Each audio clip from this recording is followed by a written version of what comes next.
আশহাদু আল্লা ইলাহা ইলাহা ইল্লাল্লাহু ইল্লাল্লাহু ওয়াহদাহু ওয়াহদাহু লা শারীকা লাহু।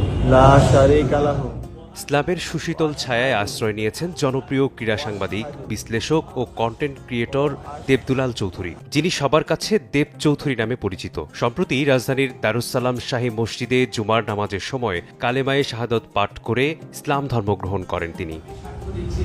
আমি সাক্ষ্য দিচ্ছি যে আল্লাহ ছাড়া কোনো ইলাহ নাই, মালিক নাই। দেব চৌধুরীকে কালেমা পাঠ করান দারুস-সালাম মসজিদের খতিব এবং জনপ্রিয় ইসলামিক স্কলার আব্দুল হাই মোহাম্মদ সাইফুল্লাহ। এ সময় উপস্থিত মুসল্লিরা তাকে উষ্ণ অভ্যর্থনা জানিয়ে আলিঙ্গন করেন।